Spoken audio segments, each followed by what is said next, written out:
Сәлем достар, бүгін сіздерге бір жасағаннан сәтті шығатын осындай керемет пирожкидің жасалу жолымен бөлісетін боламын.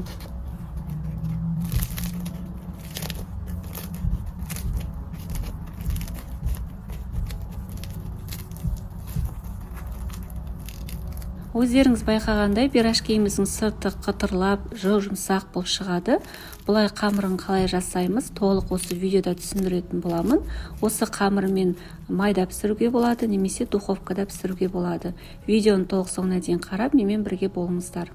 Дайын ыдысымызға 150 грамм жылы су құямыз, және де 150 грамм жылы сүтімізді құямыз, және 1 шай қасықты толтырып ашытқа саламыз. Сонымен қатар 1 шай қасық тұз және 1 шай қасық қант салып, барлығын жақсылап араластырамыз. Сонымен қатар ерітілген 50 грамм сары май құямыз. Сары май болмай жатса, сұйық май қолдансаңыздар болады. Тағы да бір рет жақсылап араластырамыз. Және де дайын електен өткізілген ұнымызды саламыз. Бұл жерде менде жоғары сұрыптағы ұн. Ұнды салған уақытта 2 немесе 3 бөлікке бөле отыра саламыз. Бірден сал жермеңіздер.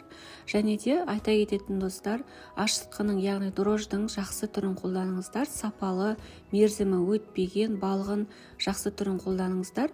Біздің қамырымыздың жақсы болып шығуы және де тез көтерілуі осы біздің ашытқыға байланысты. Мінекей осылай қолымызбен араластыра отыра жақсылап қамырымыздың иі қанғанша жақсылап илеміз. Және де біздің қамырымыз өте жұмсақ болып шығу қажет. Мінекей достар, осылай толықтай илеп аламыз. Видеода көрсетілген осындай жұмсақ болып шығу қажет. Енді дайын қамырымызды ыдысқа салып, бетіне кішкене сұйық май тамызып, қолымызбен екі жақ бетін жақсылап тағы да бір қайтара илеп жібереміз. Және де пищевая пленка немесе мешочекпен бетін жауамыз. Және де егер ыдысыңыздың қақпағы болып жатса, міндетті түрде қақпағын жауып, жылы жерге шамамен көтерілгенше қоямыз. Егер сіздің дрожжыңыз, яғни ашытқыңыз жақсы болса, бұл тез көтерілетін болады. Әзірше қамырымыз көтерілгенше біз салмасын жасаймыз. Оған картоп пен пияз қолданамыз. Немесе өзіңіздің қалауыңызға қарай ұнаған салманы қолдана берсеңіздер болады. Газ отымызды жағып, дайын ыдысымызға кастрөлге су құямыз. Және де осыған дайын картоптарымызды, яғни ашылған, туралған картоптарымызды осы кастрөлге саламыз. Және де жарты шай қасық тұз салып, жақсылап барлығын араластырып жібереміз де, қақпағын жауып, біз картошкамызды пісіріп алатын боламыз. Және де біз пиязымызды пісіреміз. Ол үшін табамызға сұйық май құямыз. Кішкене майымыз қызғаннан кейін ұсақтап туралған осындай пияздарымызды табамызға салып, сарғайғанша қуыратын боламыз. Араластыра отыра сарғайғанша қуырамыз. Және де жарты шай қасық тұз салып, жақсылап араластырып, бірнеше минут сарғайғанша қуырып аламыз. Мінекей біздің пиязымыз осылай сарғайып қуырылады. Енді газ отымыздың астын сөндіреміз. Осы уақыт ішінде біздің картоп та толықтай дайын болды. Оны ыдысқа саламыз және оның үстіне дайын пиязымызды майымен саламыз. Және де жарты шай қасық қара бұрыш саламыз, немесе 1 шай қасықты толтырмай қара бұрыш салсаңыздар болады. Және де үлкен ас қасықпен 3-4 ас қасық сүт құямыз. Сүтімізді құйып болған соң, талшонкының көмегімен барлығын толықтай араластырып еземіз. Менде ондай құрал болмаған соң, осы вилкамен ездім. Осылай езсеңіздер де болады. Бізде барлығы толыққанды осылай езілу қажет. Мінекей біздің салмамыз толықтай дайын. Осы уақыт ішінде шамамен 40 минутта менің қамырым толықтай көтерілді. Манағы айтқанымдай біздің ашытқымыз жақсы болса, біздің қамырымыз да жақсы болады және тез көтеріледі.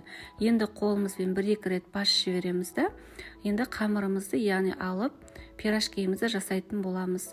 Содан соң қамырымызды қолымызбен қатты басқыламаймыз. 1-2 басып алған соң, қамырымыздың дәл ортасынан кесеміз, бірдей қылып, бір жақ бөлігін алып қоямыз да, бір бөлігінен колбаска тәріздес қылып, қамырымызды видеода көрсетілгендей қолымызбен созамыз. Өзіңіздің ыңғайыңызға қарай осылай созып алсаңыз болады. Және де қамырымызды бірнеше бөліктерге көз мөлшерінде кесіп алатын боламын. Сіздер барлығы бірдей болу үшін таразыға өлшеп істесеңіздер болады. Немесе осылай көз мөлшерінде кесіп алсаңыздар да жарайды. Содан соң кесілген қамырларымызды осы видеода көрсетілгендей қылып дөңгелетіп аламыз. Ара қашықтығын алшақтау қылып қойғандарыңыз дұрыс болады. Барлығын осылай дөңгелетіп болған соң бетін пищевая пленкамен немесе мешокпен жауып қоямыз, кеуіп кетпес үшін, және 10 минутқа көтерілгенше тағы да қойып қоямыз. 10 минут өткеннен кейін біздің қамырымыз тағы да көтеріледі. Енді қамырымызды қолымызбен ысамыз немесе оқтаудың көмегімен ысып алсаңыз да болады. Қамырды ысыған уақытта ортасын қатты баспаймыз. Ортасы шет жақ бөлігіне қарағанда қалыңдау болу қажет. Осылай дөңгелетіп ысып аламыз. Және де салмасын саламыз. Ортасына салмасын молырақ салғандарыңыз дұрыс болады. Енді қамырымыздың бір шетінен бастап осылай бір-біріне жақсылап жабыстырамыз. Бізде майда піскен уақытта қамырымыз ашылып кетпес үшін жақсылап 2-3 қайтара осы видеода көрсетілгендей қолымызбен қаттылап қыса отыра қамырымызды жақсылап жабыстырып шығамыз. Және де дайын пирожкилеріміздің бетін міндетті түрде пищевая пленкамен немесе осылай мешокпен жауып қойыңыздар. Біздің пирожкилеріміз кеуіп кетпеу қажет, қамыры балғын болып тұру қажет болады. Барлық пирожкилерімізді дәл осылай жасап шығамыз. Және де достар, видео рецепт азда болса ұнаса, сіздің пайдаңызға тиіп жатса, міндетті түрде видеоға лайк басып, комментарий жазуыңызды сұраймын. Каналға тіркелмеген болсаңыз, каналыма тіркеліп алыңыздар, және де қоңырау белгісін басып қойыңыздар. Жаңадан шыққан рецепті ең бірінші болып көре аласыздар. Дайын пирожкилеріміздің бетін жауып, тағы да 10 минутқа қоямыз. Табамызға сұйық май құямыз, яғни күнбағыс майын құйып, жақсылап қыздырамыз. Майымыз қызған соң, орташа оттан сәл-пәл төмен отқа қоямыз, қатты отқа қоймаңыздар достар. Және де пирожкиімізді біртіндеп саламыз. Біздің пирожкиіміз тез піспеу қажет, яғни орташа оттан сәл-пәл төмен отқа қойсаңыздар, біздің пирожкиіміз толыққанды қамыры пісіп, жақсы көтеріліп пісіп шығатын болады. Содан соң пирожкиіміздің келесі бетіне ауыстырамыз. Осылай сарғайып әдемі болып пісу қажет. Мінекей толықтай пирожкиіміз пісті. Енді қағаз салфеткамызды төсеп, оның үстіне пирожкиімізді осылай біртіндеп салатын боламыз. Қалған пирожкилерімізді дәл осылай пісіріп аламыз. Достар, осымен біздің пирожкиіміз дайын, өте дәмді болып шығады.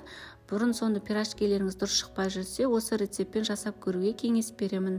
Пирожкиіміздің сырты қытырлап, өте жұмсақ болып шығатын болады. Өздеріңіз байқап естіп отқандарыңыздай, мінекей әдемі болып осындай қытырлап шығады. Және де видео рецепт азда болса ұнаса, видеоға лайк басып, комментарий жазуыңызды сұраймын. Апта сайын арнамда осындай қарапайым рецептермен бөлісіп тұратын боламын. Міндетті түрде поделиться батырмасын басып, жақындарыңызға, туыстарыңызға жіберіп қойыңыздар. Сіздермен болған Аягөз.